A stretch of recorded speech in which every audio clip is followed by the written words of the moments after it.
1000 дзён. З 24 лютага 2022 году мінула ўжо 1000 дзён. Калі б чалавек за снітаў зачаў дзіцёнка 1000 дзён таму, то на 1000-ны дзень гэтаму дзіцёнку споўнілася б цэлых 2 гады. На жаль, у сённяшняга дзіцяці чалавецтва, якое мы крыху абмяркуем у гэтым відэа, неймаверна пачварнае аблічча і брыдкае імя – паўнавартасная вайна. Калі вы так ці інакш даследавалі тэму наступстваў вайны, то, напэўна, вы ведаеце пра такія рэчы, як скарачэнне насельніцтва, міграцыя ўцекачоў і непасрэдная чалавечая смерці. Вайна пакідае неймаверна вялікія шнары на дэмаграфіі краіны, якія будуць гаіцца яшчэ не адно пакаленне. Разбуранне будынкаў і інфраструктуры, знішчэнне культурных і гістарычных каштоўнасцяў, моцны і доўгатэрміновы ўплыў на эканоміку краіны, ахову здароўя, адукацыю і сацыяльныя службы. Нават забруджанне навакольнага асяроддзя рознымі мінамі і іншымі небяспечнымі рэчамі, якое робіць непрыдатным выкарыстанне забруджанай тэрыторыі, ды памяншае біялагічную разнастайнасць на доўгія дзесяцігоддзі. І гэта таксама адно з распаўсюджаных наступстваў усякай вайны. Усе гэтыя рэчы добра дакументаваныя і апісаныя ў дробных дэталях. Кроў, разбураныя гарады, выпаленыя тэрыторыі, ахвяры і зноў ахвяры.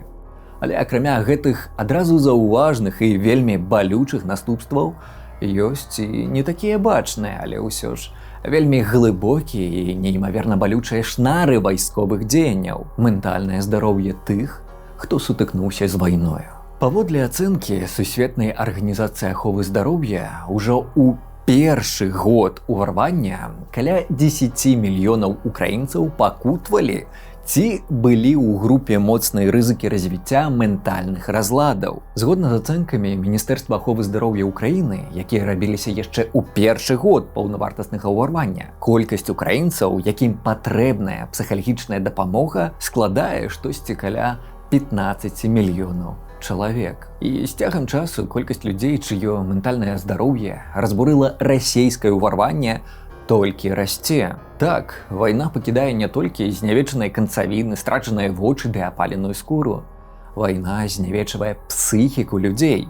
І разам з гэтым вайна пазбаўляе рэсурсаў на патэнцыйную дапамогу ментальна знявечаным людзям. Гэта тычыцца не толькі непасрэдных удзельнікаў вайсковых дзеянняў, уцекачы, жыхары акупаваных тэрыторыяў, сваякі тых, хто пражывае вайну. У гэтым відэа я хацеў бы закрануць гэты невідавочны бок вайны, ментальнае здароўе яе удзельнікаў. З аднаго боку, ментальнае здароўе тых, хто вымушаны са зброяй у руках бараніць сваю сям'ю, дом і зямлю, як і ментальнае здароўе цывільных сведкаў гэтай вайны, якія праз расійскую акупацыю ды вымушанае перасяленне могуць пакутваць не менш. А з іншага боку, псіхічны стан тых злачынцаў, што паехалі заваёўваць тэрыторыю іншай краіны, каб атрымаць грашовыя ўзнагароды, статус, ці проста асалоду ад сваіх дзеянняў,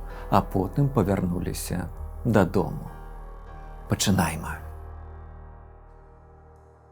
Сусветны досвед краін, якія пацярпелі праз вайну, сведчыць, што каля 20-25% жыхароў такіх краін будуць адчуваць моцныя і доўгатэрміновыя негатыўныя наступствы вайны для свайго ментальнага здароўя. Гэта могуць быць такія станы, як дэпрэсія, трывожны, біпалярны ці посттраўматычныя стрэсавыя разлады. Гэта ў сярэднім. Тут варта разумець, чым даўжэй трывае вайна, чым бліжэй баявыя дзеянні, чым больш жорстка паводзяць сябе вайскоўцы, тым горшыя наступствы для псіхічнага здароўя мы будзем назіраць. Наогул, змены ў псіхіцы сярод удзельнікаў такіх экстрэмальных падзей, як вайна, з'яўляюцца хутчэй нормай, чым выключэннем з правілаў. Гэта заканамернасць, якую фіксуюць па ўсім свеце. Ну вось, напрыклад, з боку вайскоўца складана сабе ўявіць, як хутка і без наступстваў можна пераключыцца ад «сёння я 3 разы ледзь не загінуў, страціў сябра» да «які ж колер новага айфону мне абраць». Банальна історія. Подруга розказує, каже, мені треба тут підколоти бороду, тут скули, вії наростити.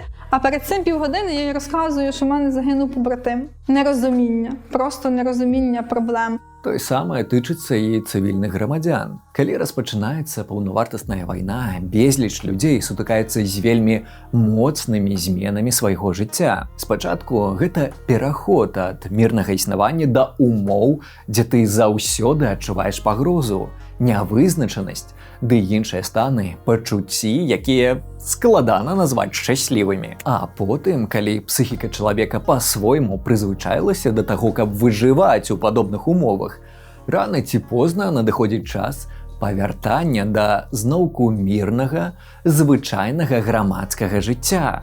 І гэта таксама выклікае неймаверны стрэс. Згодна з даследаваннямі ментальнага здароўя украінцаў пасля паўнавартаснага ўварвання Расіі, больш за 90% апытаных сутыкаліся з сярэднім ці моцным стрэсам, трывогай альбо іншымі пачуццямі, якія пагражаюць ментальнаму здароўю чалавека. І ўзровень гэтага стрэсу быў большы нават сярод уцекачоў.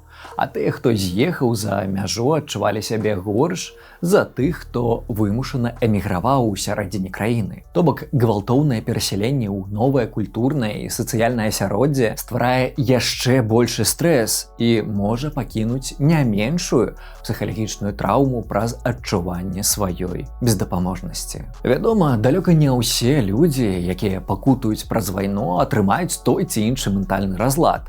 Але ўсе яны складаюць групу рызыкі. І ўсе гэтыя наступствы для ментальнага здароўя будуць адбівацца на якасці і працягласці жыцця людзей, зазнаўшых вайну. Напрыклад, гэта можа прывесці да большай распаўсюджанасці сэрцава-судзенных захворванняў, дыябету, астмы і нават анкалагічных хвароб у будучыні. Падавалася б, дзе вайна, дзе якія-небудзь анкалогіі?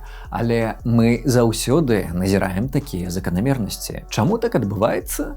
Ну, па-першае, навукоўцы падкрэсліваюць непасрэдны ўплыў неймаверна моцнага і доўгага псіхалагічнага стрэсу на здароўе чалавека.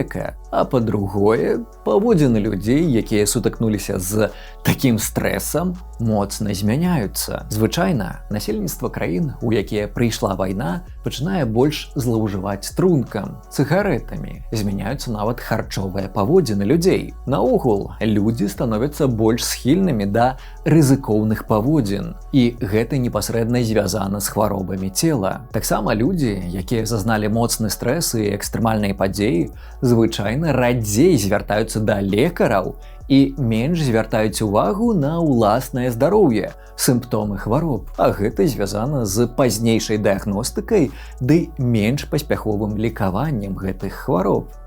Карацей, вайна змяняе каштоўнасці, паводзіны, светапогляд, і гэты ўплыў заўсёды негатыўна адбіваецца на якасці і працягласці жыцця. Траўмуючы досвед праследуе людзей дзесяцігоддзямі, але тое, у якой ступені, як моцна і як доўга наступствы вайны ўплываюць на ментальнае здароўе людзей, вельмі залежыць як ад вайсковай стратэгіі і паводзін удзельнікаў вайны, так і ад той псіхалагічнай дапамогі і падыходаў да абароны ментальнага здароўя насельніцтва, якія практыкуе ці не практыкуе тая ці іншая краіна.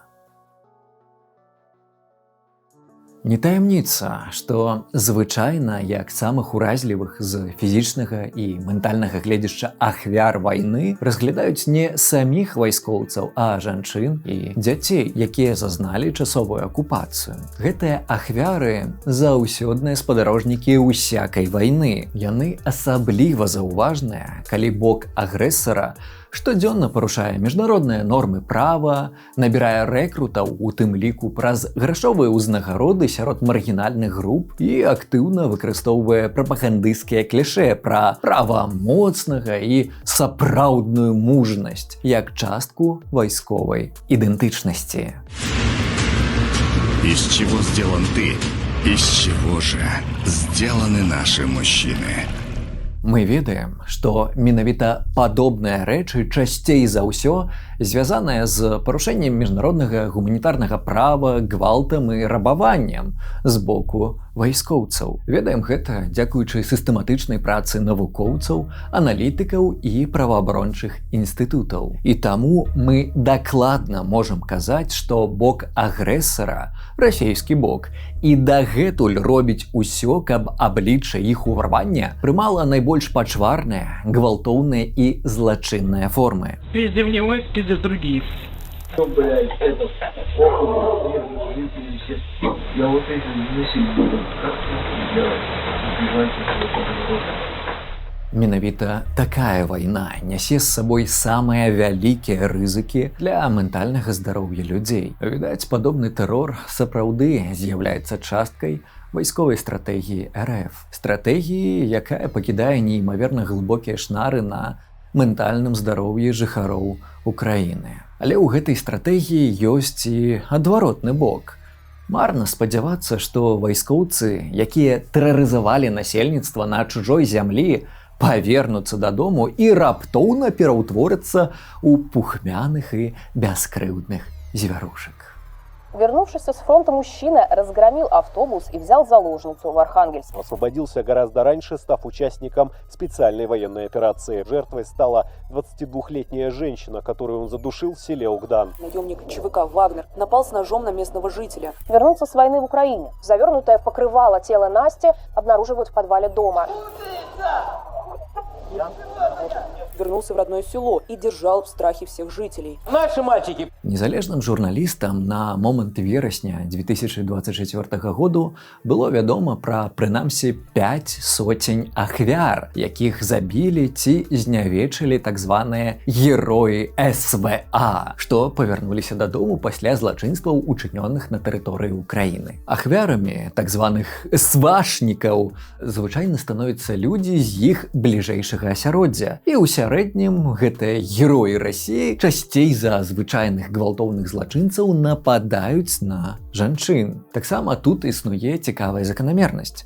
Калі свашнік не забіў сваю ахвяру, часцей за ўсё суд прысудзіць такому герою вельмі мяккае пакаранне. І гэта толькі тыя дадзеныя, пра якія дазналіся незалежныя медыа. З улікам таго, што злачынствы расійскіх герояў-забойцаў расійскія ж праваахоўнікі намагаюцца не рабіць усеагульным здабыткам, ды і не ўсе сваякі і ахвяры павярнуўшыхся свашнікаў хочуць звяртацца ў паліцыю па дапамогу. Сапраўдныя лічбы знявечаных, згвалтаваных і забітых рукамі расійскіх герояў мы наўрад ці калісьці пабачым. Аднак нават таго, што мы ўжо маем, дастаткова, каб казаць. Прагнозы пра тое, што беспакаранасць злачынцаў на вайне не надта спрыяе выпраўленню расейцаў, якія павярнуліся, спраўджваюцца. Што праўда, расійскае грамадства і да таго, як у яго павярнуліся героі-забойцы, было прызвычаенае да гвалту. У розных расійскіх рэгіёнах і да пачатку паўнавартаснага ўварвання ўзровень гвалту ўжо быў даволі высокі. Таму на агульным крымінагенным становішчы гвалтоўныя злачынствы свашнікаў не тое, каб моцна адбіваліся. Пакуль. Але што будзе потым, калі найміты забойцы са зброяй у масе сваёй павернуцца дадому, спаганяць сваю крыўду ды расчараванне на людзях вакол? Хто дажыве, той паглядзіць. Мая гіпотэза ў тым, што гэтую плынь навін пра злачынствы тых, хто павярнуўся з фронту, мы можам назіраць не толькі таму, што расійскі бок не надта дбае пра псіхічны стан тых, хто павяртаецца, але і таму, што гэта ў чымсьці частка той славутай філасофіі расійскага жыцця, сацыялізацыі, якую атрымліваюць людзі ў дэпрэсіўных рэгіёнах гэтай краіны, з народнымі фільмамі, што ўзнімаюць гвалтоўнае дасягненне мэтаў, серыяламі пра гапату і глыбокім перакананнем пра тое, што ў гэтым грамадстве толькі праз сапраўдную сілу ты зможаш атрымаць таго, чаго прагнеш. Тое, што ў сацыяльнай псіхалогіі завецца арыентацыя на сацыяльнае дамінаванне, пра што я распавядаў у іншым відэа. Сбрей иди в армию, ты, за Россию, за Россию иди, Часам мне падаецца, што Расія – гэта адзін вялікі антрапалагічны эксперымент, у якім нейкія навукоўцы пажадалі паглядзець, а што будзе, калі мы выгадаем грамадства з надзвычай пашыранымі высокімі аўтарытарнымі рысамі асобы і станем наўмысна парушаць у ім усе этычныя, міжнародныя, прафесійныя і прававыя нормы, каб паглядзець, а як у такіх умовах будуць паводзіць сябе гэтыя людзі. В принципе, ожидаемо было, что будет чудить. Карацей, праз сацыялізацыю, прапаганду, умовы жыцця ды іншыя чыннікі, якія ўплываюць на стаўленне людзей да гвалту, пытанняў падтрымкі ментальнага здароўя і нават на уяўленні людзей пра гендерныя ролі і традыцыйныя паводзіны, мы і атрымліваем гэты шэраг навін пра распаўсюд злачынстваў сярод расійскіх вайскоўцаў, што павярнуліся. Гэта яскравы прыклад таго, як рабіць не трэба, і варта трымаць гэты прыклад у сваім розуме, каб намагацца адысці ад яго як мага далей. Дык як варта было б рабіць? Якія рэчы дапамагаюць мінімізаваць шкодны ўплыў вайны і падбаць пра ментальнае здароўе насельніцтва? Першая рэч, якая сапраўды працуе, гэта міжнароднае супрацоўніцтва і назіранне. І не толькі ў пытаннях, якія непасрэдна тычацца ментальнага здароўя. Напрыклад, украінскі бок мае вельмі шчыльную супрацу з інстытуцыямі, якія займаюцца адсочваннем вайсковых злачынстваў. Тое самае тычыцца і міжнароднага назірання ў пытаннях абыходжання з ваеннапалоннымі і іншыя падобныя рэчы. Статыстычна, сама па сабе наяўнасць падобнай міжнароднай супрацы вельмі спрыяе таму, што вайскоўцы прытрымліваюцца міжнароднага гуманітарнага права і перашкаджае здзяйсненню вайсковых злачынстваў. А гэта значыць, што украінскія вайскоўцы з значна меншай імавернасцю будуць здзяйсняць беспакараныя злачынствы і з большай верагоднасцю не забяруць з сабой падобныя мадэлі паводзін, калі павернуцца да мірнага звычайнага жыцця. Таксама міжнародная супраца спрыяе развіццю службаў аховы ментальнага здароўя ды распрацоўцы праграмаў рэабілітацыі, рэсацыялізацыі і псіхалагічнай дапамогі насельніцтву. І сапраўды, Украіна вельмі дбае пра нацыянальную праграму абароны псіхічнага здароўя падчас і пасля вайны. Пры падтрымцы Сусветнай арганізацыі аховы здароўя ўжо распрацаваны адпаведныя захады, якія цалкам адпавядаюць сучасным эфектыўным падыходам абароны псіхічнага здароўя і псіхасацыяльнай падтрымцы насельніцтва. Усё гэта моцнае міжнароднае супрацоўніцтва, важны чыннік дабрабыту і мінімізацыі шкоды вайны, як у пытаннях ментальнага, так і саматычнага здароўя людзей. У той жа момант Расія ідзе ў літаральна супрацьлеглы бок ад міжнароднай супрацы. Там нават не прынялі апошнюю міжнародную класіфікацыю хвароб МКХ-11 ад Сусветнай арганізацыі аховы здароўя. Не прынялі праз ідэалагічныя чыннікі. Маўляў, няскрэпныя там змены нам не падабаюцца і грамадзяне хвалююцца. ВОЗ – одна из самых мерзких и опасных организаций ультраглобалистов, несущая не только разрушение нормальной человеческой жизни, но и самого человека. Ведь она играет важнейшую роль в создании мира глобального био-эко-технофашизма. ВОЗ и психоз. Дакладны психоз. Расія не толькі ізалявала сябе ад міжнародных інстытутаў, навукі і медыцыны, адмаўляе відавочныя доказы яе вайсковых ды не толькі злачынстваў і перашкаджае міжнародным назіральнікам.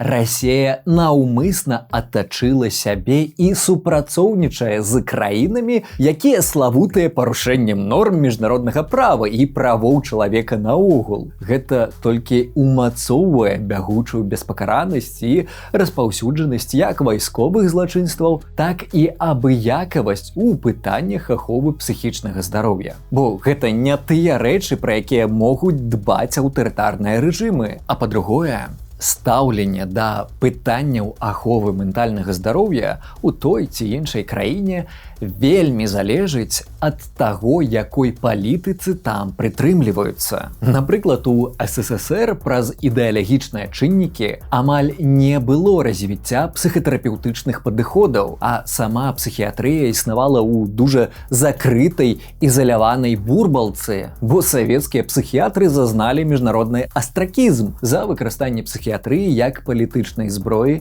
супраць іншадумства. Дарэчы, можна паглядзець пра гэта відэа. Фактычна, на момант, як СССР разваліўся, псіхіятрычная дапамога там выглядала як звычайная ізаляцыя ды абыякавае фармакалагічнае лікаванне ўсіх, хто трапляў у гэтую сістэму. Плён такога стаўлення да чалавека мы і сёння можам знайсці ў галовах людзей, дзе дагэтуль жывуць цалковыя стэрэатыпы кшталту «раней ніякіх дэпрэсіяў не існавала», «псіхолагі патрэбныя толькі вар'ятам», «навыдумлялі сабе нейкія разлады» і гэтак далей. Таму няма нічога дзіўнага, што людзі з гэтым савецкім мысленнем разглядаюць псіхаадукацыю, псіхалагічную дапамогу ці звычайную ментальную гігіену як нешта дужа дзіўнае, незразумелае і непатрэбнае. І праблема нават глыбейшая за простыя грамадскія меркаванні.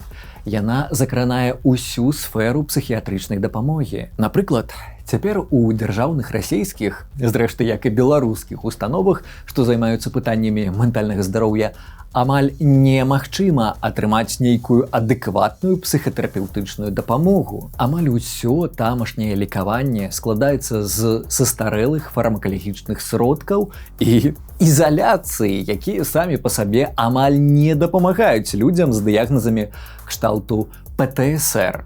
Бо галоўная тэрапія для людзей з посттраўматычным стрэсавым разладам – першая лінія лікавання, якая мае доказы таго, што яна працуе.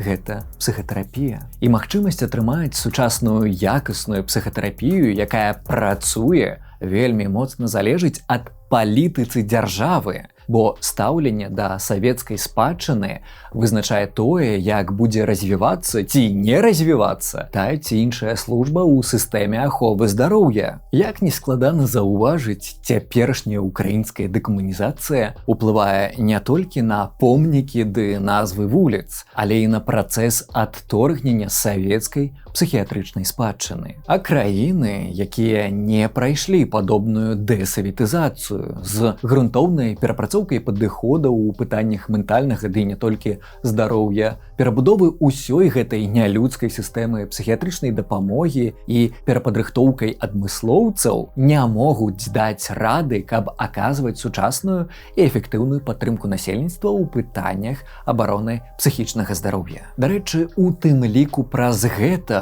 увесь наш рэгіён знаходзіцца ў сусветных лідарах па колькасці дэпрэсіяў і самагубстваў, бо насельніцтва жыве ў вельмі неспрыяльных псіхалагічных умовах, а адмыслоўцаў, якія маглі б сапраўды дапамагчы, вельмі бракуе. Фактычна, адзіны шлях, напрыклад, для людзей з ПТСР, якія хочуць звярнуцца па сапраўдную дапамогу ў Беларусі, ці на Расіі, гэта самастойна шукаць адмыслоўца, які можа працаваць з іх станам.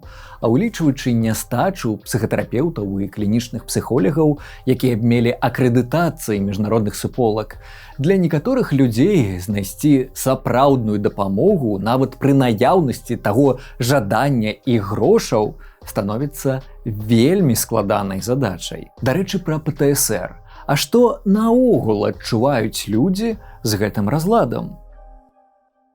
Посттраўматычны стрэсавы разлад з'яўляецца адным з самых распаўсюджаных псіхалагічных станаў, якія звычайна асацыююць з вайной. Чалавек з дыягнаставаным ПТСР можа пазбягаць нейкіх згадак падзей, якія выклікалі траўму. Настрой нестабільны. Часцяком людзі пазбаўляюцца нармальнага сну і магчымасці цвяроза ацэньваць свой стан праз узбуджэнне нервовай сістэмы. Бясконцае пачуццё пагрозы, тахікардыя і заўсёднае пільнаванне рэчы, якія моцна ўплываюць на нашыя паводзіны ў звычайным жыцці. Вядома, ПТСР узнікае не толькі ў якасці наступства вайны. Лічыцца, што ад 3 да 12% людзей у той ці іншай краіне могуць сутыкнуцца з ПТСР цягам свайго жыцця, нават у мірны час. Калі чалавек пражывае такія траўмуючыя падзеі, як фізічны, сексуалізаваны ці іншы гвалт, становіцца сведкам разбурэння родных мясцін ці пражывае іншую траўматычную падзею, рызыка развіцця ПТСР кратна расце. І, безумоўна, вайна спрыяе такому жахліваму досведу. Мы можам меркаваць, што рызыка сутыкнуцца з посттраўматычным разладам на працягу свайго жыцця для вайскоўца пасля ўдзелу ў баявых дзеяннях складае ад 8 да 35%, у залежнасці ад досведу і тэрміну ўдзелу ў баявых дзеяннях. Але тут варта разумець, што гэтая лічба тычыцца людзей, сімптомаў якіх дастаткова, каб паставіць дыягназ. Можна мець сімптомы ПТСР, але не мець самого дыягназу. Таксама і колькасць людзей з ПТСР вельмі моцна залежыць ад досведу, з якім чалавек сутыкнуўся на вайне. Напрыклад, палон, катаванні, нелюдскія ўмовы і фізічныя траўмы, як і тэрмін знаходжання ў зоне баявых дзеянняў больш за год, вельмі павялічваюць рызыкі развіцця ПТСР. І як не складана здагадацца, сістэмнае парушэнне міжнароднага гуманітарнага права з боку Расіі не вельмі спрыяе таму, каб посттраўматычны разлад узнікаў у меншай колькасці людзей. Уцекачы, жыхары акупаваных Расіяй тэрыторый, сведкі тэхнагенных катастрофаў, усе гэтыя катэгорыі людзей могуць атрымаць ПТСР як наступства перажытай траўмы. Хоць і большасць з іх не зазнае гэтага разладу. Згодна з даследаваннямі украінскіх грамадзян, амаль палова з тых, хто застаў паўнавартаснае ўварванне Расіі, адчуваюць тыя ці іншыя сімптомы посттраўматычнага стрэсавага разладу. І, прынамсі, траціна з апытаных маюць высокі ўзровень сімптомаў ПТСР. Вядома, ступень і праявы ПТСР у розных людзей могуць выглядаць вельмі па-рознаму. Хтосьці пражывае такі стан параўнальна лёгка, а хтосьці ледзь можа трымаць сябе ў руках. Гэта вельмі залежыць як ад асаблівасцяў псіхіцы чалавека, так і ад таго, якую траўмуючую падзею ён перажыў і колькі разоў. Да таго ж, у людзей, якім паставілі дыягназ ПТСР, звычайна знаходзяць і дадатковыя разлады, гэткія спадарожнікі, кшталту дэпрэсіі, трывожнага разладу ці залежнасці ад псіхаактыўных рэчываў. Гэта патрабуе індывідуальнага падыходу ў кожным з гэтых выпадкаў. Часам здараецца і так, што чалавек пражывае цэлы шэраг розных экстрэмальных стрэсавых падзей, вельмі працяглых у часе, якія могуць паўтарацца раз за разам. Такія складаныя траўмы могуць прывесці да комплекснага посттраўматычнага стрэсавага разладу КПТСР. Такі разлад моцна ўплывае на ацэнку чалавекам сябе і звычайна характарызуецца больш цяжкімі праявамі ў эмацыйнай сферы. Жыхары ўкраіны цяпер асабліва ўразлівыя да гэтай формы ПТСР, бо фактычна экстрэмальныя падзеі для шмат якіх украінцаў цягнуцца ажно з 2014 году, больш за 10 гадоў. Аднак некаторыя даследчыкі спрачаюцца наконт таго, а ці варта вылучаць КПТСР асобна, ці нам дастаткова проста ПТСР. У дадатак да посттраўматычнага стрэсавага разладу людзі могуць пачаць злоўжываць псіхаактыўнымі рэчывамі, напрыклад, шукаць спакою на дне бутэлькі. Адпаведна прагнозам Сусветнай арганізацыі аховы здароўя, з-за расійскага ўварвання і яго ўздзеяння на ментальнае здароўе украінцаў у будучым краіны будзе адбывацца не толькі рост алкагалізму, але павялічыцца і адсотак курцоў ды тых, хто мае затлусцення. Сярод ветэранаў баявых дзеянняў наяўнасць ПТСР павялічвае рызыкі ўзроставай смерці да 2 разоў. Напрыклад, удзельнікі в'етнамскай вайны, якія мелі посттравматычны разлад, часцей і хутчэй паміралі ад анкалагічных хваробаў лёгкіх і праблемаў з сэрцава-судзеннай сістэмай. І гэта ўсё наступствы заўсёднага стрэсу і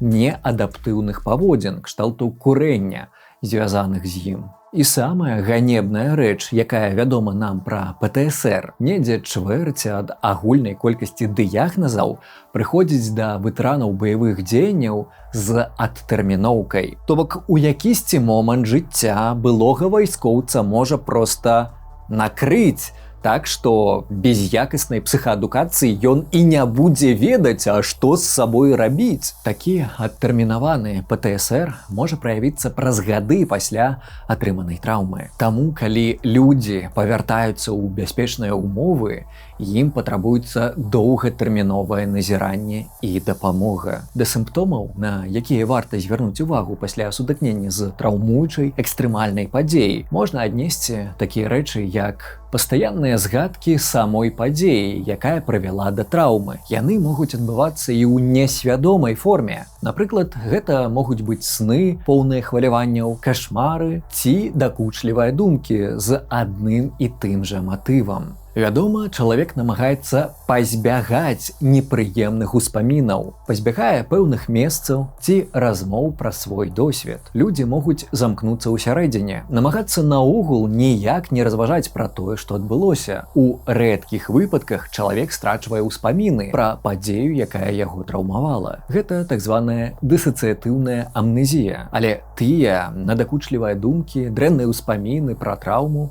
усё адно павяртаюцца. Трэці сімптом – негатыўныя змены кагнітыўных працэсаў. Гэта дрэнныя думкі пра сябе і свае асяроддзе, бачанне будучыні выключна ў цёмных колерах, праблемы з памяццю ды праявамі эмоцый. Чацвёртае – рэзкія змены ў рэакцыях чалавека, якія мы можам назіраць звонку. Напрыклад, гэта можа быць бяссонне, якое нельга чымсьці растлумачыць, раптоўныя праявы лютасці, агрэсіўных паводзін ці агульная разгубленасць, немагчымасць сканцэнтравацца на штодзённых дзеяннях. Ну і, бадай, самая славутая пятая рыса ПТСР, якую згадваюць у папулярнай культуры, гэта флэшбэкі.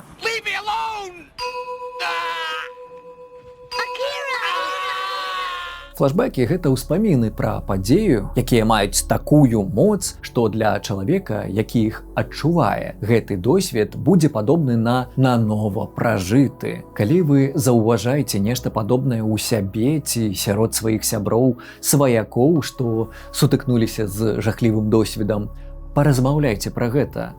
Магчыма, гэта не ПТСР, а штосьці больш параўнальна лёгкае. Калі сімптомы доўжацца больш за месяц, магчыма, тут патрэбная дапамога. Сучасныя міжнародныя падыходы да псіхасацыяльнай дапамогі змяшчаюць у сябе не толькі непасрэдную працу з адмыслоўцамі, псіхатэрапеўтамі і псіхолігамі, але і ўзаемадзеянне з сацыяльнымі працоўнікамі, якія могуць забяспечыць эмацыйную ды практычную падтрымку чалавека. Акрамя таго, людзям з ПТСР неймаверна дапамагаюць сацыяльныя сувязі, падтрымка на ўзроўні сяброў і сям'і. Але галоўная рэч, без якой нават лепшая сістэма абароны псіхічнага здароўя не будзе працаваць, гэта разуменне чалавека, якому патрэбная дапамога, што ментальнае здароўе каштоўнае. Шчырае і простае разуменне таго, што псіхічны стан чалавека, псіхічныя пакуты – гэта такія ж самыя рэальныя і сапраўдныя пакуты, як і ўсякі іншы боль гэтага чалавека. І што пытанні псіхічнага здароўя такія ж важныя, як і пытанні здароўя саматычнага. Разуменне таго, што пакуты чалавека з ПТСР – гэта не праявы слабасці ці недастатковай мужнасці, а сапраўдныя, рэальныя пакуты, якія могуць уплываць, скарачаць жыццё чалавека і памнажаць пакуты блізкіх людзей, гэта неймаверна важная рэч. І гэтае разуменне можа быць амаль недасягальным без якаснай псіхаадукацыі ды перапрацоўкі савецкага стаўлення да ментальнага здароўя. Часам прызнаць, што ты чалавек, што ты пакутаеш, што табе трэба звярнуцца па дапамогу, гэта і ёсць сапраўдная сіла. Сіла, здольная дастаць нас з самай глыбіні адчаю, у які нас цягне пачварнае дзіцяці чалавецтва. Вайна. Дбайма пра свае ментальнае здароўе ў гэтыя жудасныя часы, падтрымлівайма адзін аднаго і памятайма, загляне сонца і ў наша аконца. Да пабачэння. Дзякуй за прагляд і неймаверная падзяка ўсім, хто падтрымлівае мяне на Патрыёне, бо менавіта дзякуючы гэтым людзям я працягваю ствараць вось такія навукова-папулярныя, адукацыйныя і сацыяльна важныя відэа. Гэта вельмі каштоўна, што ў мяне наогул ёсць такая магчымасць. Таму дзякуй за гэта. Рэтраспектыўна падаецца, што гэта 1000 дзён неймаверна хутка, імгненна проста мільгнула перад намі, і вось мы ў гэтым моманце. Але за гэты час багата чаго адбылося, багата зменаў. І ведаеце, я не згадваў гэтага непасрэдна ў адукацыйнай частцы відэа, у навукова-папулярнай, але існуе такая з'ява з пытаннямі, ці сапраўды яна існуе, але некаторыя навукоўцы вылучаюць посттраўматычны рост. То бок частка людзей, якія сутыкнуліся з экстрэмальнымі падзеямі, якія могуць пакінуць вельмі моцную псіхалагічную траўму, кшталту вайны, яны у пэўны момант свайго жыцця пасля гэтай падзеі адчуваюць сябе лепш і адчуваюць сваё жыццё як больш напоўненае, больш каштоўнае.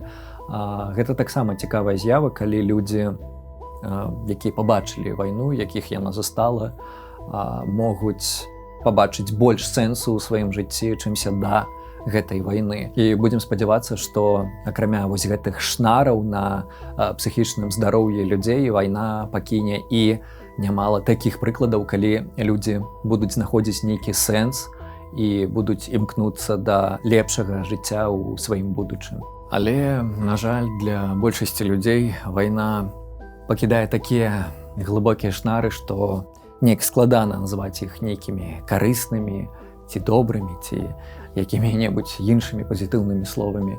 Таму варта дбаць пра ахову ментальнага здароўя цяпер, варта распаўсюджваць гэтае ўяўленне пра ментальнае здароўе як каштоўнасць, бо ў будучыні гэта вельмі і вельмі дапаможа.